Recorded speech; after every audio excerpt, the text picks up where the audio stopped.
problema? ¿Cuál es la principal complicación de la endometriosis? Aparte del dolor. El dolor es difícil. Dolor, hemorragia, pero eso es parte de las manifestaciones. Es una causa importante de infertilidad. ¿Listo? Causa importante de infertilidad.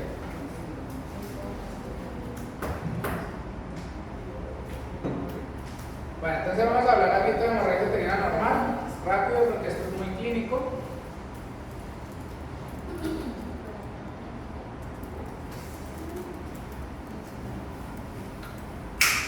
A veces hablan también de otros conceptos que se conocen como hemorragia uterina disfuncional. A mí no me gusta tanto esta clasificación de anormal. ¿Cierto? Disfuncional puede ser una buena opción. Y miren, de acuerdo a los grupos etarios podemos tener diferentes tipos de causas de hemorragia uterina. Prepuberal, principalmente enfermedades endocrinológicas, ¿cierto? Un tumor hipoficiario, un tumor del hipotálamo, que haya una secreción temprana de hormonas, ¿cierto? Como luteinizante o folículo estimulante, que inducen que, digamos, el sangrado o el ciclo menstrual aparezca mucho más rápido de lo normal. Entonces, siempre en niñas, no es normal que una niña a los 8 años tenga ya un sangrado menstrual, ¿cierto? En ese contexto, uno ya debe pensar en causas endocrinológicas como tumores. ¿Cuánto más o menos es la menstruación en una niña en la actualidad? 12. No, pero 12 ya es hora. Ya como desde los 10 o 11 años hay picos hormonales. Me estaban operando de la apéndice y una niña de 10 años estaba pariendo. Ahora que me hablas apéndice, hay casos reportados de endometriosis al apéndice. O sea que simula un apéndice. O sea, sí es una apendicitis aguda, pero es asociado al foco a endometriosis. Porque no era apéndice. No era una apendicitis real, exactamente. Adolescentes, podemos tener trastornos en la regulación, ¿cierto? En el flujo hormonal que llegan a un ciclo anovulatorio. En la edad reproductiva sí tenemos muchas causas. Miren, siempre que ustedes vean hemorragia en la edad reproductiva, lo primero que hay que descartar es embarazo. Entonces, siempre en la edad reproductiva hay que solicitar una prueba de embarazo, ¿no? Beta-HCG. Puede ser que curse, que tenga un aborto en curso, ¿cierto? O sea, que está embarazada y que está abortando por alguna condición, enfermedades trofoblásticas de la gestación, como la mola, forma completa o incompleta, que son los dos ejemplos clásicos, y lo que llamamos embarazos ectópicos, ¿cierto? Que el principal sitio de embarazo ectópico es la tuba uterina, entonces siempre hay que pensar también en eso. ¿Qué característica tendría la enfermedad trofoblástica gestacional desde la beta-HCG? ¿Cómo sería la beta-HCG, la hormona gonadotrópica coriónica en la enfermedad trofoblástica? Pues todas están positivas, en embarazo, en la enfermedad trofoblástica, en embarazo ectópico. La beta-HCG puede ser cualitativa y cuantitativa. Cualitativa es la clásica de orina, ¿cierto? Es algo positivo o negativo. Pero cuando uno ya se enfrenta y le va a enviar de sangre, acostumbres en enviar beta-HCG cuantitativa. Porque incluso la cuantitativa, por lo menos en aborto de embarazo, te puede decir más o menos cuántas semanas de embarazo tienes. Cambia el valor. Pero la característica de la enfermedad trofoblástica es que la beta-HCG sale exageradamente elevada. O sea, es una cosa absurda, puede salir en 10.000, en 15.000, en 20.000. Entonces siempre, y se van a acordar de mí porque puede que le pongamos un caso clínico, beta-HCG exagerada, ¿sí? Beta-HCG exageradamente elevada, ¿en qué van a pensar? Enfermedad trofoblástica gestacional. Dentro de las proliferativas lesiones, entonces podemos tener diversas. Ya vimos una, adenomiosis, leiomiomas, ¿cierto? Tumores del músculo liso más frecuente, pólipos endometriales, hiperplasia endometrial, carcinoma endometrio es una opción, trastornos en la ovulación, perimenopausia puede ser también trastornos en la ovulación, dado porque de pronto las hormonas están influyendo en el sangrado. Y siempre pensar en edades avanzadas perimenopáusicos en estos diagnósticos diferenciales, pólipos, hiperplasia y carcinoma.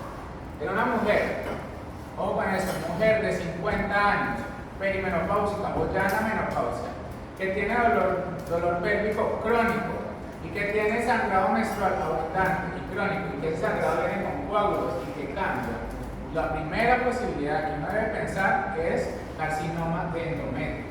Ojo con eso, no la dejen pasar.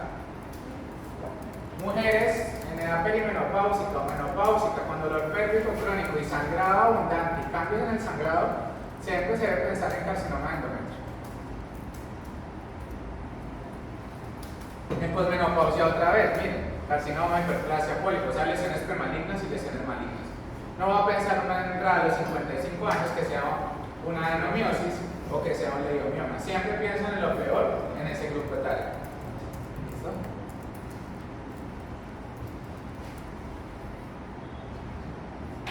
Hiperplasia endometrial. La hiperplasia del endometrio es básicamente, pues como su palabra lo dice, es que el endometrio se empieza a engrosar, ¿cierto? Se aumentan el número de glándulas, entonces tú puedes tener que el espesor del endometrio normal en una mujer puede ser de 0,5 a 1 centímetro, pero en hiperplasia puede estar de 2 a 3 centímetros. Entonces, obviamente, entre más hiperplásico esté el endometrio, ¿qué va a ocurrir con la menstruación? Muchas más células se van a necrosar y se van a presentar la descamación de esas células y por ende entonces el sangrado va a ser más muy abundante. ¿Puede repetir el profesor, por favor? Los anticonceptivos que tienen, que uno siempre toma, que tienen estrógeno. Son factor de riesgo para presentar hiperplasia del endometrio.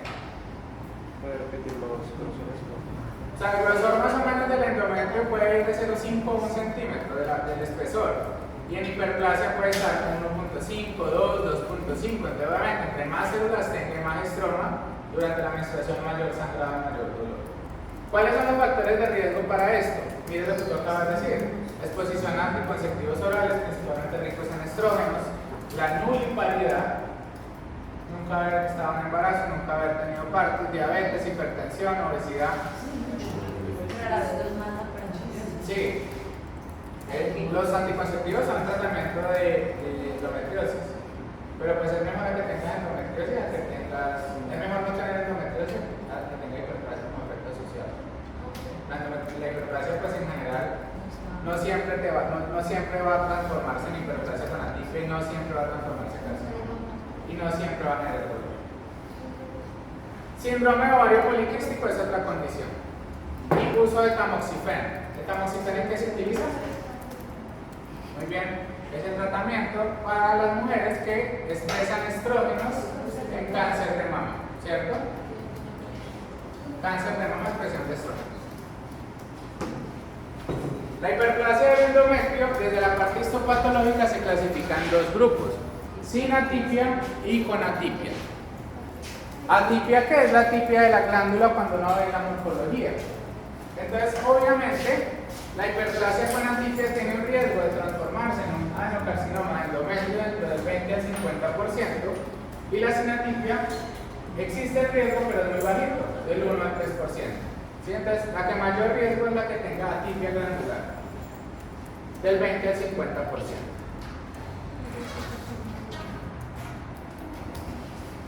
¿Ustedes qué creerían que qué criterios utilizaría uno para evaluar atipia? O sea, ¿cómo diferencias la hiperplasia con atipia y hiperplasia?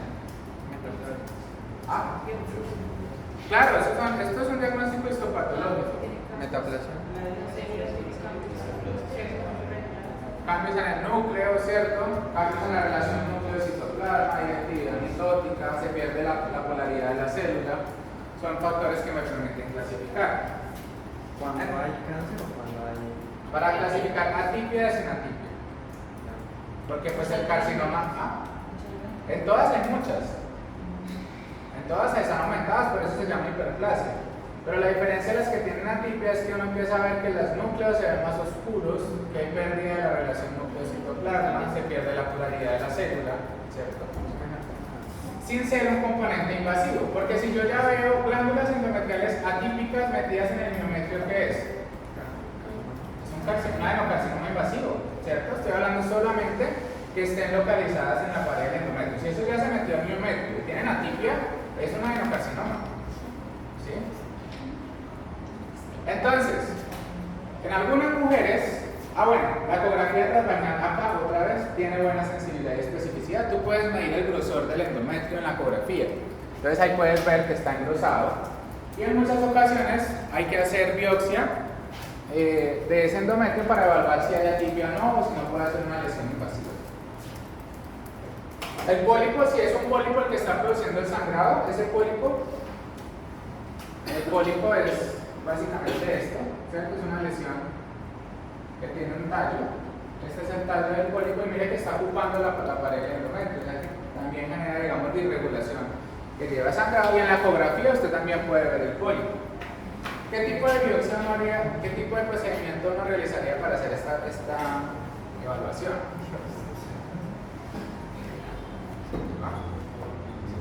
Algo que se llama biopsia por curetaje. Es como similar cuando se hace un raspado a una mujer con una bola. Se utiliza un utensilio que se llama una cureta. ¿Sí? Entonces se raspa el endometrio y obviamente se obtienen esas células que se raspan del endometrio, y esas son las que se analizan en la histopatología. Biopsia por curetaje. Curetaje.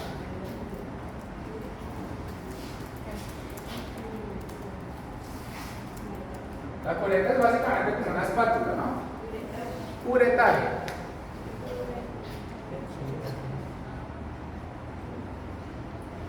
Eso es lo mismo que se utiliza para las mujeres que tienen aborto y quedan restos. Hay que raspar todo eso, ese contenido que queda allí. Listo.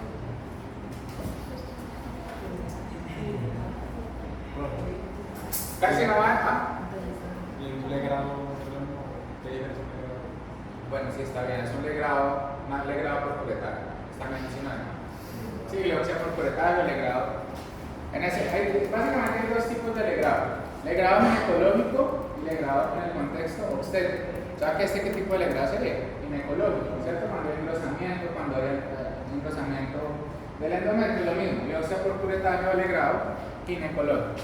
El obstétrico sería en el contexto de aborto, legrado ginecológico o biopsia por curetaje. Ahora, carcinoma de endometrio.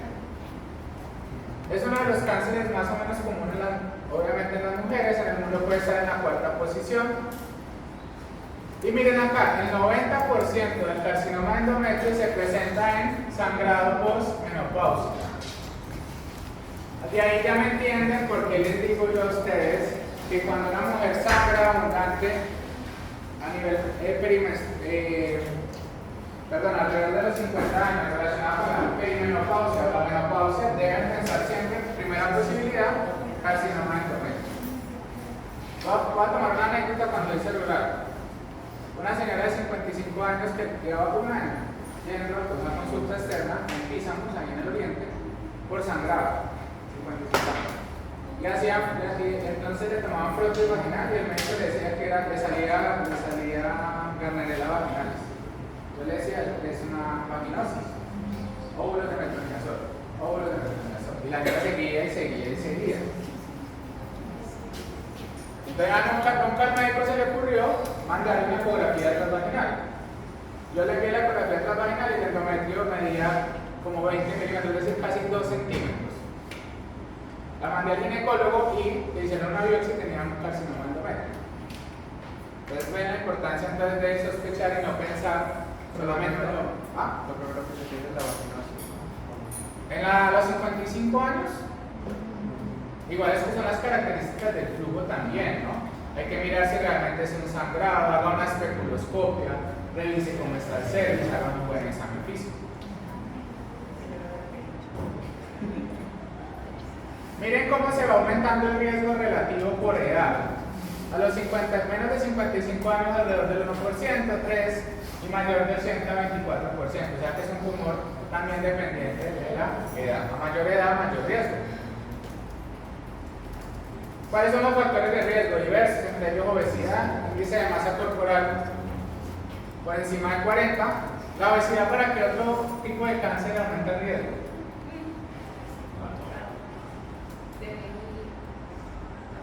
Páncreas, ovario, ¿cierto? Mama, gastrointestinal, colon.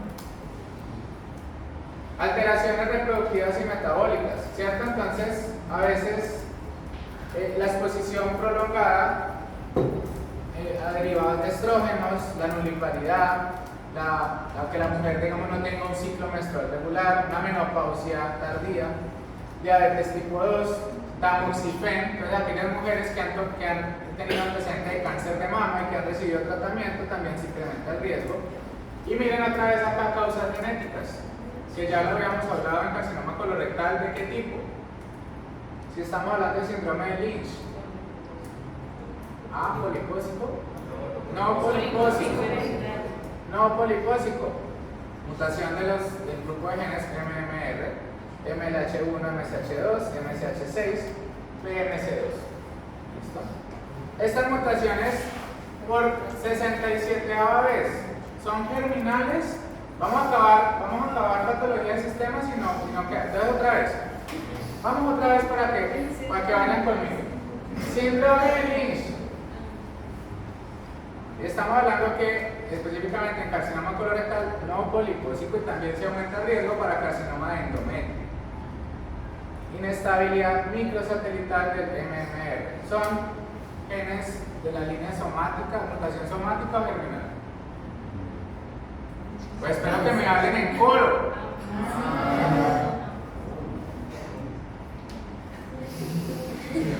Van a hacer escolarizar y que tranquilo. Voy a cerrar los ojos y voy a contar hasta 3. Sí, pero estoy hablando de síndrome de Lynch. Germinal.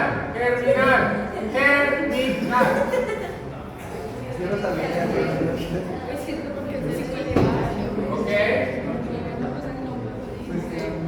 El síndrome de Lynch es hereditario. Tú puedes tener inestabilidad microsatelital, mutación somática, que no sea el síndrome de Lynch. ¿Ok? Pero si estoy hablando de síndrome de Lynch, es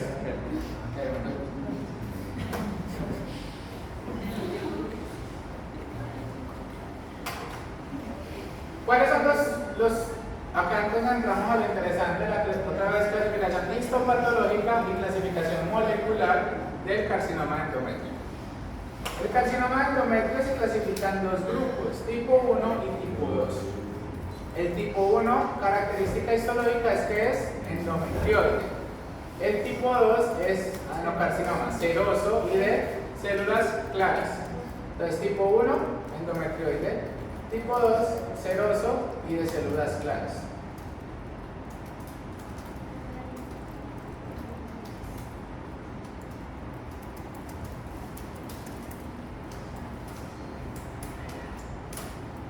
Ahora, cuando ya uno clasifica la histología, ¿cierto? Entonces uno le dice es un endometrioide, pues observen que la mayoría de mutaciones conocidas están en este subtipo histológico, no tanto en el seroso y no tanto en el de células claras.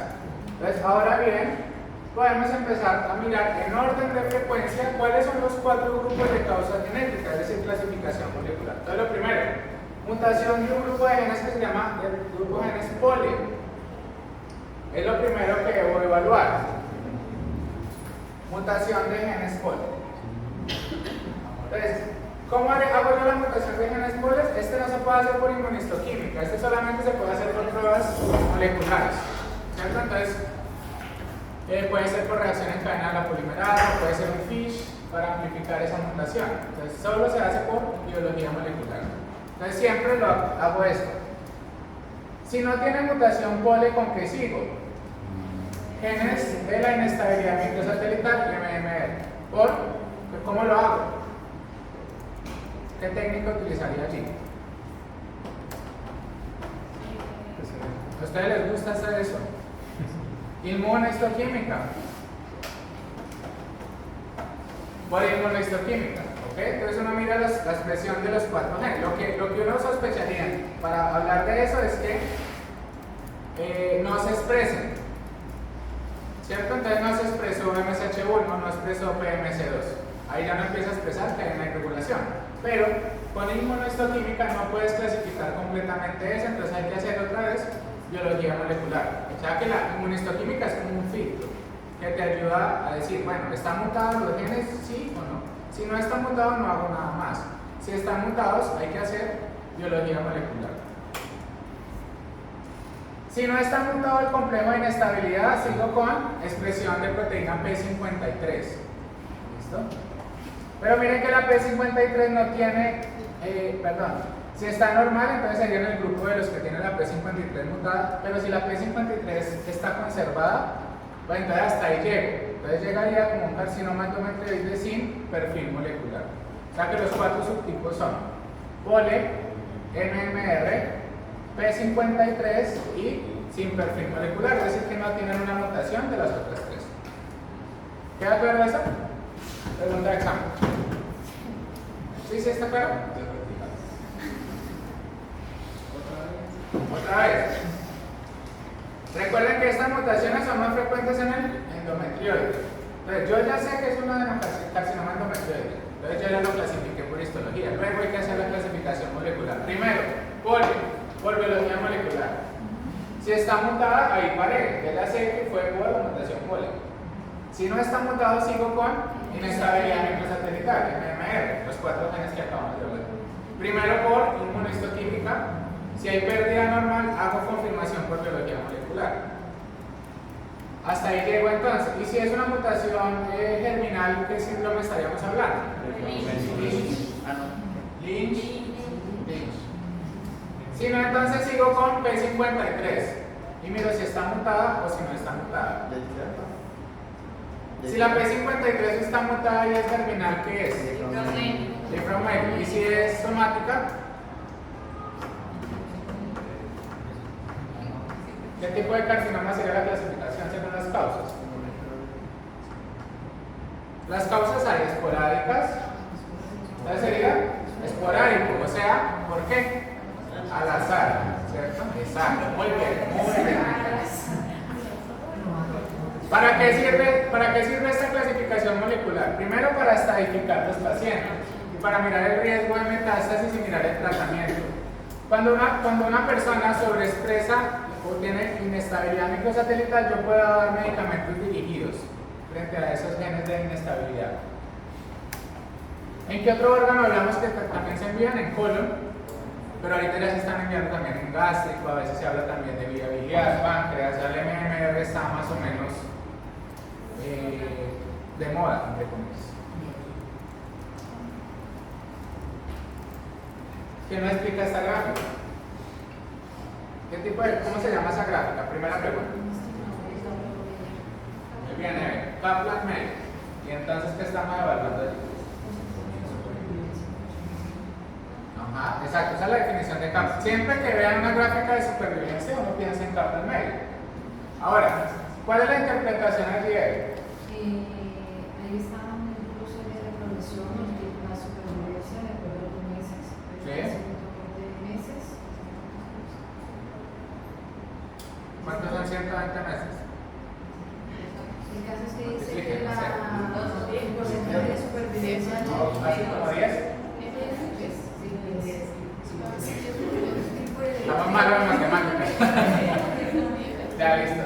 Lo que indica es una progresión a la supervivencia, la supervivencia en el caso de la supervivencia de los siguientes 120 meses, del 100%. Acá, por favor, porque ahí sale pregunta. Miren la interpretación. Del P53, que es el porcentaje de supervivencia disminuye. O sea, ¿cuál es el que mejor pronóstico tiene? Peor. P53. Intermedio. Inestabilidad. Y los que no tienen un subtipo molecular. ¿Sí? Muy bien. Bueno, yo voy a dejar puntos, pero está bien, te voy a dar 0,2. Me gusta esa interpretación. Tienen que llegar al nivel de interpretar las gráficas antes que se gradúen. Entonces van a leer los estudios y no saben leer los estudios. Pero, bueno, ya no voy a entrar en las cosas. Eso lo tienen que aprender, lo que han aprendido ya. Ustedes ya vieron investigación, que epidemiología, que bla, bla, Yo no bla. aprendí contigo la semestre pasada, porque no sabía. Entonces acá no les enseñan a hacer lectura crítica de la epidemiología, pero sí les enseñan a aprenderse cómo las tablitas de 4P2x2, las 4 siglas y la fórmula de riesgo relativo en la regla. No más. No va a decir más. Listo, muy bien. Yo no soy la persona más experta en estadística. ¿Ok? Pero yo no estoy tan de acuerdo. Hay fórmulas que están ahí. O sea, lo importante es. ¿Ah? Exacto. Usted, hasta ChatGPT o cualquier inteligencia artificial te da programación de AR. Entonces, a veces no le da mucho sentido a eso aprenderse muchas cositas que no sirven. ¿Ok? Pero bueno, está bien. No me hagan caso.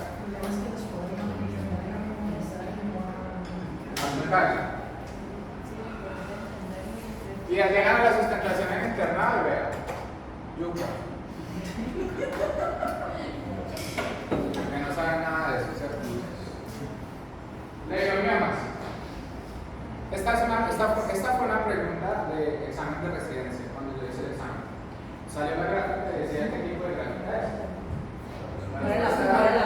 La respuesta era Kaplan-Meier. Leiomiomas.